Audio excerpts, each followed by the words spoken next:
Shalom Bapak Ibu Jemaat yang dikasihi oleh Tuhan. Kita bersyukur karena pada hari ini kita bisa merayakan kembali akan kemerdekaan Republik Indonesia yang ke-80 tahun. Oleh karena itu mari kita akan belajar firman Tuhan bersama-sama melalui dengan tema doa bagi negeri, yaitu 1 Timotius pasal 2 ayat 1 sampai 7. Kami mohon Bapak Ibu sekalian bisa membacanya bersama-sama melalui HP atau melalui Alkitab. Kita akan bersama-sama memahami tugas dan panggilan kita sehingga kita bisa berdoa bagi negeri tercinta Republik Indonesia. 1 Timotius pasal 2 ayat 1 sampai 7. Mari kita membacanya bersama-sama. 1, 2, 3. Pertama-tama aku menasihatkan, naikkanlah permohonan dan doa syafaat dan ucapan syukur untuk semua orang, untuk raja-raja dan untuk semua pembesar, agar kita hidup tenang dan tentram dalam segala kesalehan dan kehormatan. Itulah yang baik dan yang berkenan kepada Allah Juru Selamat kita, yang menghendaki supaya semua orang diselamatkan dan memperoleh pengetahuan akan kebenaran. Karena Allah itu esa, dan esa pula Dia yang menjadi pengantara antara Allah dan manusia, yaitu manusia Kristus Yesus, yang telah menyerahkan dirinya sebagai tebusan bagi semua manusia. Itulah kesaksian pada waktu yang ditentukan. Untuk kesaksian itulah aku telah ditetapkan sebagai pemberita dan rasul. Yang kukatakan ini benar, aku tidak berdusta sebagai pengajar orang-orang bukan Yahudi dalam iman dan kebenaran. Amin. Berbahagialah kita yang boleh membaca dan merenungkan firman Tuhan, dan lebih berbahagia jika kita melakukannya. Bapak Ibu Jemaat yang dikasihi oleh Tuhan, kita sungguh bersyukur pada hari ini tepat tanggal 17 Agustus.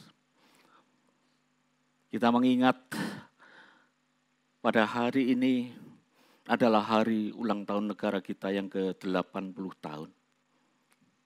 Sejak dikumandangkannya proklamasi kemerdekaan Indonesia, yaitu 17 Agustus 1945, oleh Presiden pertama kita, yaitu Bapak Insinyur Soekarno. Di rumah beliau di Jalan Pegang Saan Timur nomor 56 Jakarta. Dan mungkin sebentar lagi bangsa kita akan merayakan detik-detik proklamasi, yaitu upacara yang dilakukan di Istana Merdeka. Sungguh kita bersyukur kepada Tuhan bahwa proklamasi itu bisa didengungkan pada 17 Agustus 1945 yang berbunyi demikian. Proklamasi, kami bangsa Indonesia dengan ini menyatakan kemerdekaan Indonesia. Hal-hal yang mengenai pemindahan kekuasaan dan lain-lain diselenggarakan dengan cara saksama dan dalam tempo yang sesingkat-singkatnya. Jakarta, hari 17 Agustus bulan 8 tahun 1945 atas nama bangsa Indonesia, Soekarno-Hatta. Bapak Ibu yang dikasihi oleh Tuhan, betapa agungnya detik-detik proklamasi pada waktu itu. Dan ketika bendera Sang Saka Merah Putih dikibarkan untuk pertama kalinya,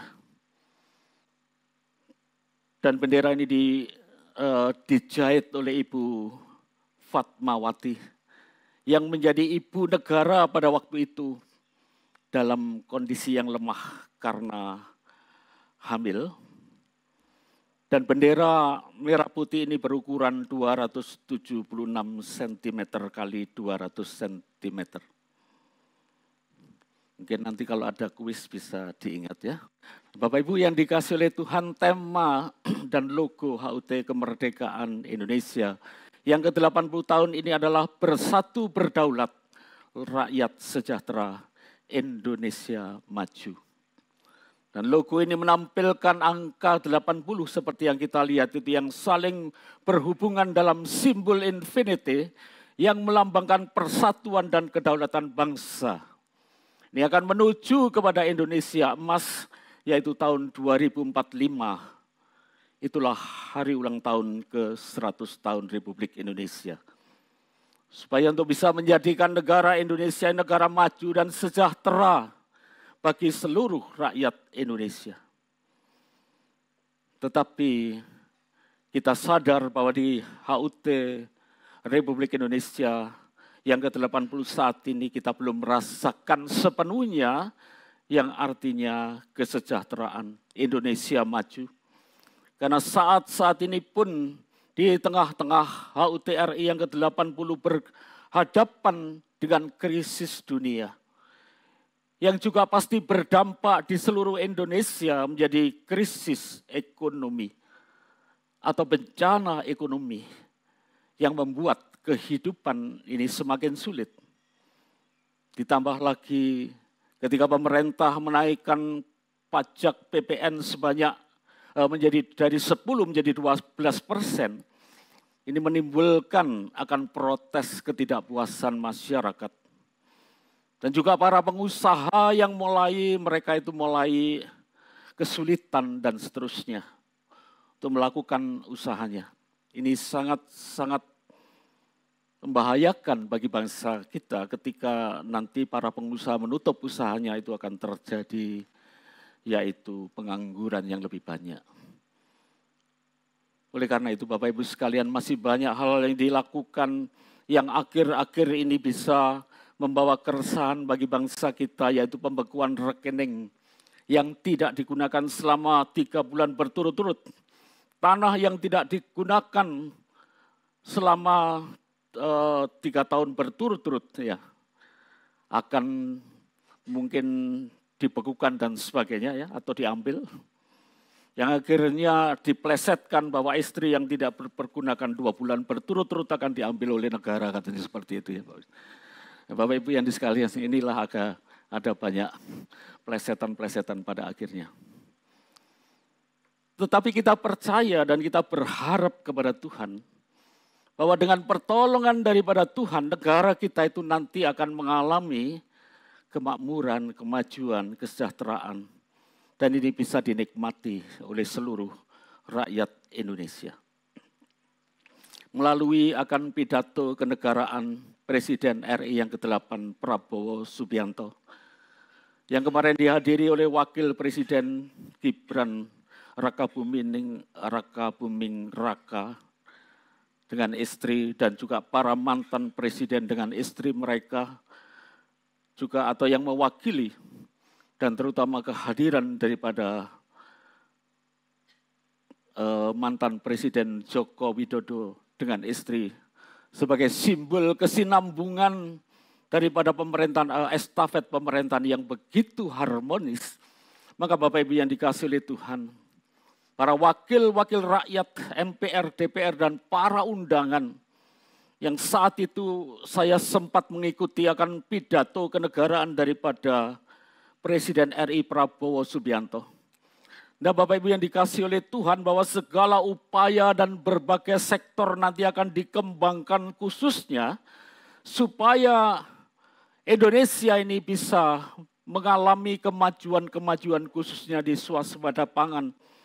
Pertambangan yang harus dikuasai oleh negara sesuai dengan Undang-Undang 45, dan itu nanti akan dipergunakan seluruhnya, yaitu bagi kepentingan masyarakat Indonesia untuk 5 tahun ke depan. Inilah program-program untuk meningkatkan segala sesuatu di berbagai sektor dan terutama pertanian, pertambangan, dan yang lain-lain. Dan kita bersyukur karena Presiden Prabowo menghargai akan dasar-dasar yang telah diletakkan oleh Presiden sebelumnya. Dan beliau mengatakan bahwa beliau akan melanjutkan program-program yang sudah disiapkan, terutama dari Bapak Jokowi yang akan dilanjutkan ini, dan program-program itu sudah disiapkan dalam pemerintahan 5 tahun ke depan. Memang tentunya masih banyak PR yang harus diselesaikan oleh bangsa kita. Pemberantasan korupsi yang dilakukan selama 150 hari pemerintahan daripada presiden kita, maka itu sudah membuahkan hasil yang luar biasa Bapak Ibu sekalian, di mana beberapa oknum koruptor yang telah ditangkap, ya. Salah satunya yang digelar oleh negara pada waktu itu, yaitu pada waktu itu ditangkapnya pada tanggal 17 Juni 2025, yaitu advokat Wilmar Group Marcella Santoso dalam kasus timah, kasus CTO sebanyak 11,8 miliar, ya. Bapak Ibu sekalian, kira-kira tahu enggak jumlahnya sebesar apa itu, ya? Korupsi 11,8 miliar itu saya ingin tunjukkan itu kira-kira sebesar apa, ya? Kalau ada videonya bisa ditampilkan sebentar supaya Bapak Ibu bisa melihat sebesar apa, ya, setumpuk apa itu. Jaksa Agung hebat!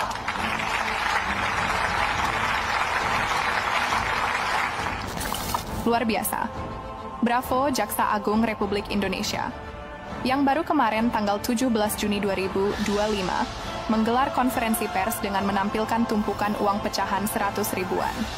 Hasil penyitaan tindak pidana korupsi dalam pemberian fasilitas CPO dan turunannya dari para terdakwa korporasi Wilmar Group. Totalnya sebesar 11,8 triliun lebih. Perusahaan yang terafiliasi dengan Wilmar Group diantaranya PT Multimas Nabati Asahan, PT Multinabati Sulawesi, PT Sinar Alam Permai, PT Wilmar Bioenergi Indonesia, dan PT Wilmar Nabati Gresik Jawa Timur Indonesia. Namun yang ditampilkan pada aula kantor kejaksaan tersebut hanyalah 2 triliun rupiah karena kendala tempat yang terlalu sempit. Ya, bisa kalian bayangkan sendiri sampai di sini seberapa saja. Banyak uang. Nah itu Bapak Ibu sekalian, 2 miliar itu tumpukannya sekian, apalagi 11,8. Triliun, ya, triliun, ya. Jumlah triliun itu. 11,8 triliun, ya, Bapak Ibu sekalian. Itu baru 2 triliun yang ditumpuk di situ, ya. Jadi sampai tidak cukup itu, pengadilan sampai tidak cukup, ya. Dan kita bersyukur bahwa sudah lebih banyak yang ditangkap. Sehingga kemarin waktu ada konferensi pers dengan beberapa tokoh-tokoh daripada media sosial, maka dikatakan ada 680 triliun yang sudah dikembalikan kepada negara. Itulah yang menjadi harapan bahwa nanti bangsa Indonesia ini akan bisa mengatasi krisis ekonomi.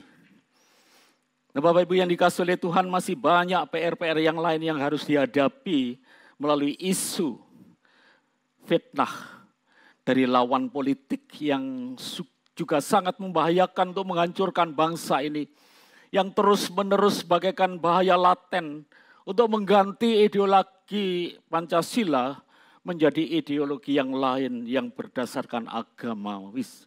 Maka Bapak Ibu yang dikasihi oleh Tuhan, inilah menjadi PR-PR yang sangat-sangat besar bagi bangsa Indonesia melalui HUT yang ke-80 tahun. Memang kita tahu bahwa dunia saat ini adalah dunia yang canggih secara teknologi sehingga bisa menggunakan segala sesuatu untuk menimbulkan isu-isu negatif dan banyak konten-konten yang bisa mengacaukan bangsa dan negara kita. Nah, Bapak Ibu sekalian, melihat kejadian-kejadian yang seperti ini, bagaimanakah tugas kita? Apakah tugas kita sebagai anak-anak Tuhan yang mencintai bangsa Indonesia ini? Maka kita pun harus mendoakan bangsa dan negara kita dengan sungguh-sungguh, dengan hati yang tulus, dengan iman yang murni. Pada waktu Nabi Daniel, ya, yang dulu bukan saya, ya, nah Daniel ini sedang mendoakan bangsanya dalam carut maut karena kota Yerusalem dihancurkan. Dia sungguh-sungguh berdoa dan Tuhan mendengar doanya. Maka sesuai dengan tema kita pada saat ini, doa bagi negeri, di dalam HUTRI yang ke-80 ini sangat-sangat penting Bapak Ibu sekalian. Mengapa? Yaitu alasannya demikian, yaitu yang pertama bahwa doa kita itu merupakan tugas dan panggilan kita sebagai anak-anak Tuhan. Jadi doa bagi negeri, bagi bangsa kita ini merupakan tugas panggilan kita sebagai anak-anak Tuhan. Sebagai warga negara yang baik, yang mencintai negeri ini. Dan di tempat ini kita berkarya. Maka Bapak Ibu sekalian kita harus sungguh-sungguh mencintai negeri ini. Kalau tidak siapa lagi. Bukan dengan unjuk rasa atau isu-isu negatif yang bisa disebarkan saat ini. Tetapi melalui lutut yang berdoa. Ada cara-cara yang lain untuk menyampaikan aspirasi melalui pemerintah. Tetapi Bapak Ibu sekalian, Rasul Paulus mengingatkan kepada kita melalui 1 Timotius pasal 2 ayat 1-3.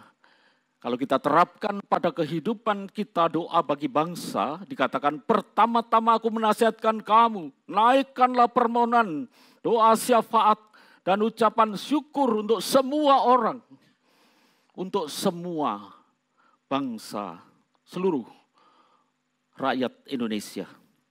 Yang kedua secara khusus, yaitu untuk pejabat-pejabat negara kita. Baik presiden, wakil presiden, para menteri, gubernur, wali kota, bupati, dan ramil kapolsek, sampai ke RT RW Bapak Ibu sekalian. Perlu kita doakan supaya mereka dikaruniakan kebijaksanaan, tidak mengambil langkah-langkah yang keliru. Maka disinilah Bapak Ibu sekalian, supaya tidak mempersulit kehidupan masyarakat. Kita lihat PPN pada saat ini dari 10 menjadi 12%. Itu makan di restoran atau di rumah makan dipajeki Bapak Ibu. Kebutuhan sehari mau ke swalayan dipajeki ya.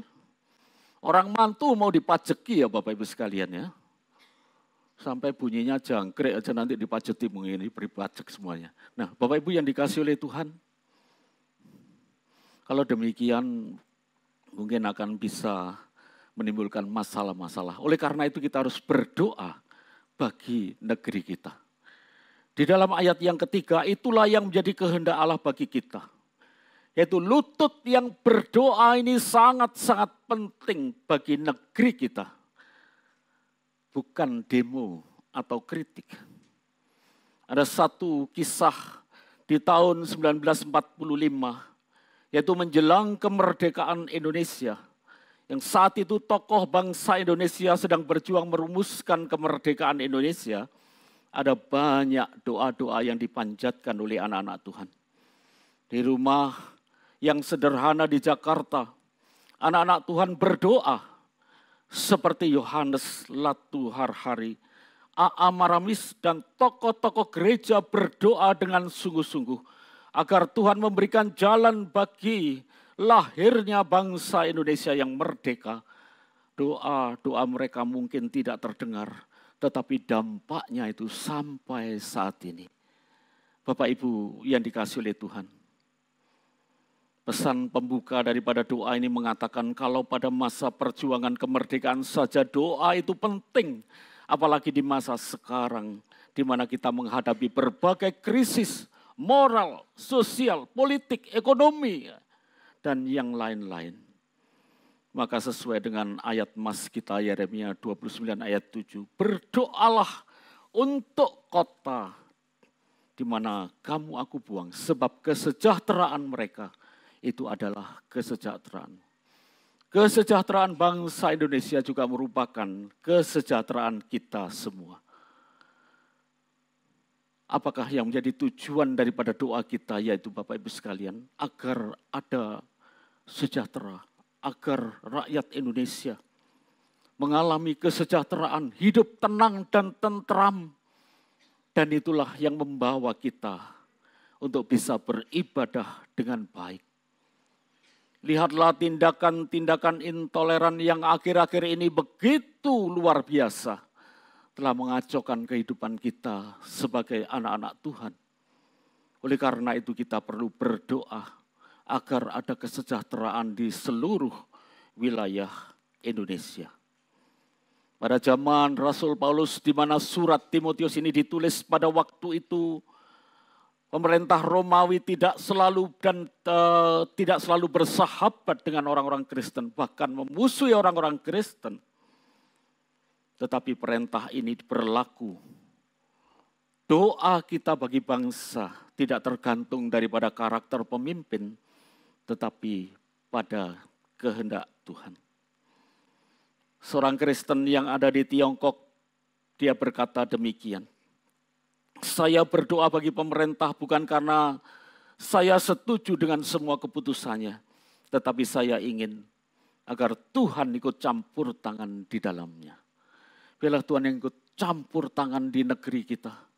Sehingga dengan pertolongan Tuhan, maka sesuai dengan tema daripada negara kita, yaitu di HUT ke-80 tahun ini bisa tercapai. Bapak Ibu yang dikasihi Tuhan, itulah alasan yang pertama.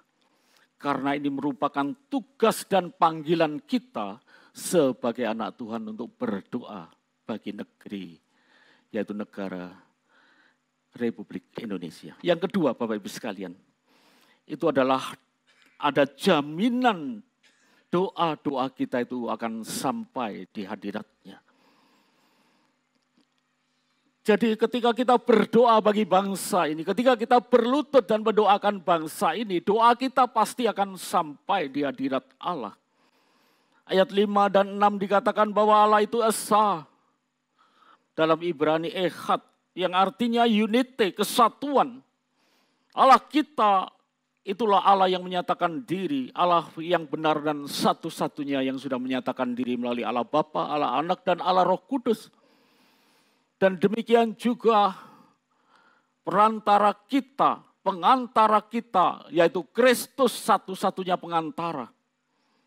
Inilah yang menjamin bahwa doa-doa kita pasti akan sampai di hadirat Allah ketika kita berdoa bagi apa saja, khususnya bagi kemajuan bangsa Indonesia. Pasti akan sampai ke hadirat Allah. Ibrani 4 ayat 14-15. Karena kita sekarang mempunyai imam besar agung, yaitu yang melintasi semua langit, yaitu Yesus anak Allah. Baiklah kita berpegang pada pengakuan kita. Sebab imam besar yang kita punya bukanlah imam besar yang tidak turut merasakan kelemahan-kelemahan kita. Sebaliknya ia sama dengan kita, ia dicobai, hanya tidak berbuat dosa. Sebab itu marilah kita dengan penuh keberanian menghampiri takhta kasih karunia, supaya kita menerima rahmat dan menemukan kasih karunia untuk mendapatkan pertolongan kita pada waktunya. Inilah yang menjadi jaminan bahwa Tuhan Yesus menjadi imam besar agung di surga, yang membawa darahnya sendiri. Dan itu yang menjamin doa-doa kita akan sampai di hadirat-Nya. Juga doa bagi bangsa ini. Abraham Lincoln, presiden ke-16 dari Amerika Serikat. Itu 1861 sampai 1865. Dia menghadapi perang saudara dan penghapusan perbudakan. Dia berkata, aku sering berlutut di Gedung Putih dan berdoa. Saya seringkali begitu terbebani oleh masalah-masalah bangsa ini sampai saya tidak mempunyai jalan lain kecuali berlutut di hadapan Tuhan. Jadi Bapak Ibu sekalian, ketika masalah-masalah yang pelik dihadapi oleh bangsa ini, masih ada satu harapan dan doa-doa umat Tuhan, yaitu anak-anak Tuhan sampai ke hadirat-Nya. Tuhan pencipta daripada sejarah. Dia akan bekerja di tengah-tengah sejarah bangsa Indonesia. Itulah sebabnya doa bagi bangsa ini sangat-sangat penting Bapak Ibu sekalian. Jadi doa itu merupakan tugas kita sebagai anak-anak Tuhan. Dan kita tahu bahwa doa-doa kita pasti sampai di hadirat Tuhan ketika kita panjatkan dengan tulus dan dengan iman yang sungguh-sungguh. Sehingga bangsa ini pasti ke depan mengalami kemajuan demi kemajuan oleh doa syafaat kita anak-anak Tuhan. Yang ketiga, doa akan memberikan ada jaminan pengabulan doa-doa kita. Bagaimanakah doa-doa kita dijamin akan dikabulkan oleh Tuhan, ayat 3 dan 4. Sebab inilah yang baik yang berkenan di hadapan Allah Juru Selamat kita, yang menghendaki semua orang diselamatkan dan memperoleh pengetahuan akan kebenaran. Jadi Bapak Ibu yang dikasihi oleh Tuhan, di sini kita diingatkan bahwa doa-doa kita, doa syafaat kita akan sampai di hadirat Allah dan itu akan dikabulkan oleh Tuhan. Karena apa? Allah menghendaki semua orang diselamatkan dan memperoleh pengetahuan yang benar di dalam Tuhan Yesus Kristus. Jadi Bapak Ibu sekalian, kalau kita ingin mencari kehendak Allah itu sebenarnya apa ya? Tidak usah sulit-sulit mencari kehendak Allah. Karena apa yang dikehendaki Allah?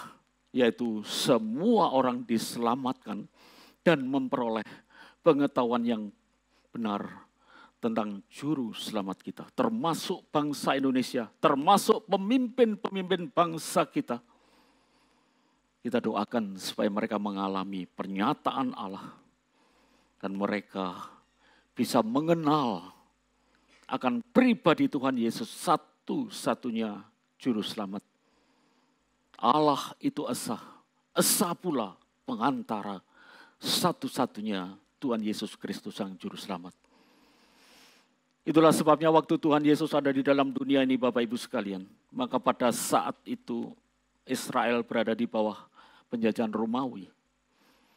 Seolah-olah Tuhan Yesus berdiam diri dan tidak menyentuh segi-segi politis. Bangsa Israel sudah merindukan adanya Mesias yang bisa melepaskan mereka dari penjajahan Romawi. Hidup mereka terus dijajah, ditindas dan seterusnya.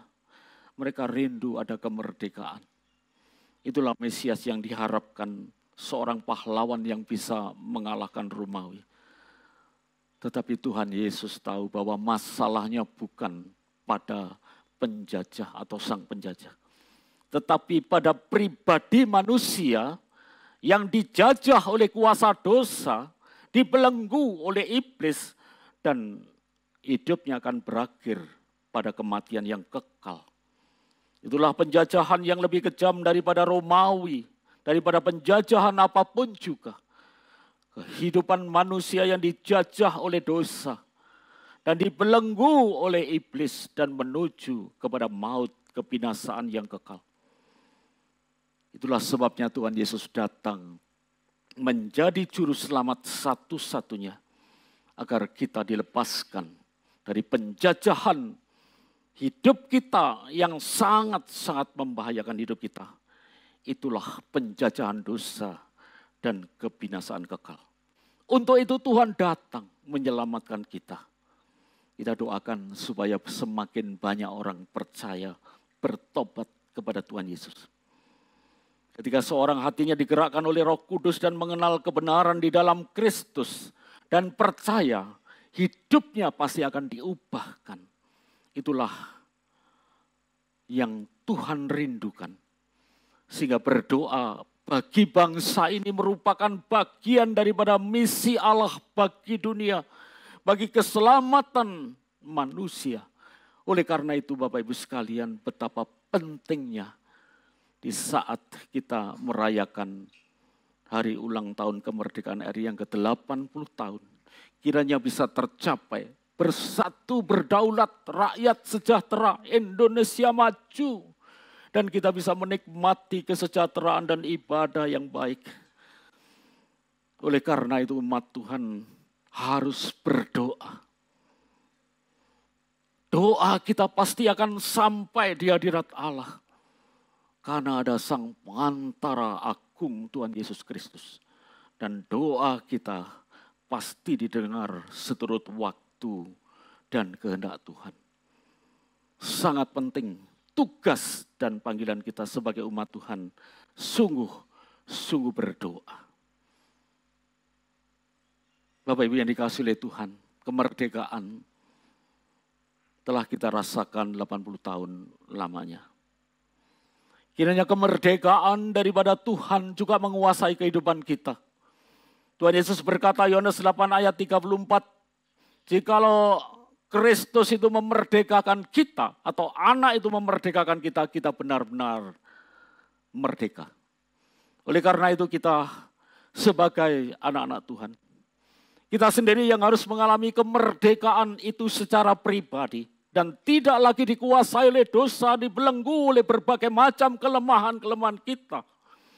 Sehingga hidup kita boleh menjadi kesaksian yang baik di bumi Indonesia. Dimanapun kita berada, dimanapun kita sedang melakukan tugas dan panggilan kita. Ingat bahwa kita sudah dimerdekakan dari dosa. Jangan kembali mau dibelenggu oleh dosa. Karena kita bukan hanya berdoa bagi bangsa, tetapi membawa pengaruh dan dampak yang baik melalui kehidupan kita secara pribadi bagi bangsa Indonesia. Agar menjadi kesaksian yang indah dan nama Tuhan dipermuliakan dalam hidup kita. Galatia 5 ayat 13, engkau sudah dibebaskan dari belenggu dosa. Jangan mau lagi hidup dibelenggu, diperbudak oleh dosa. Marilah kita hidup memuliakan Tuhan di negeri yang kita cintai. Sehingga kesaksian kita boleh membawa bangsa ini bertobat dan mengenal kebenaran di dalam Kristus. Bapak Ibu sekalian, kita suka lupa mendoakan bangsa kita, ya. Pemimpin bangsa kita. Kita ingat saja, bukan doa, tapi kalau listriknya padam, harga beras naik, langsung kita ingat. Bukan untuk berdoa, tetapi ngomel-ngomel kepanasan karena AC-nya tidak bisa dinyalakan. Dan itu yang sering terjadi, bukan doa bagi bangsa. Seperti seorang petani desa yang setiap malam dia berdoa, Tuhan berkati presiden kami. Ketika harganya cabai naik, dia berdoanya berubah.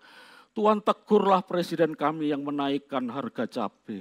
Nah Bapak Ibu sekalian, kita lupa mendoakan bangsa. Cuma kalau ada kesulitan malah ngomel-ngomel, ya. Bangsa yang besar bukan hanya bangsa yang kuat secara ekonomi, tangguh tentaranya, tetapi bangsa yang besar di mana umat Tuhan berlutut berseru kepadanya. Kita tidak dipanggil untuk menjadi penonton bagi negeri kita, tetapi berdoa syafaat, berperan aktif dalam rencana Allah, rencana keselamatan bagi negeri ini. Bapak Dr. Yohanes Limena yang pernah menjadi penasihat Presiden Soekarno dan 18 kali menjabat di Menteri Kabinet. Beliau adalah orang yang sungguh-sungguh berdoa, orang yang sungguh-sungguh hidup taat pada Tuhan dan memberikan dampak-dampak yang luar biasa. Beliaulah tokoh-tokoh Kristen yang menjadi benih-benih daripada kemerdekaan Indonesia. Mungkin jawaban doa kita tidak langsung dijawab, tetapi kita tahu bahwa Tuhan pasti akan mengabulkan doa-doa kita seturut kehendaknya agar kebenaran Kristus semakin hari semakin dikenal oleh bangsa Indonesia dan banyak pribadi-pribadi yang diubahkan menjadi baru dan indah. Sehingga tercapailah cita-cita bangsa kita bersatu berdaulat, rakyat sejahtera, Indonesia maju. Maka pada akhir khotbah ini kembali saya mengajak Bapak Ibu sekalian memekikkan 3 kali merdeka setelah saya ucapkan kata-kata ini. Dirgahayu bangsaku Republik Indonesia ke-80 tahun. Tuhan memberkati selalu. Merdeka! Merdeka, merdeka. Mari kita masuk di dalam doa.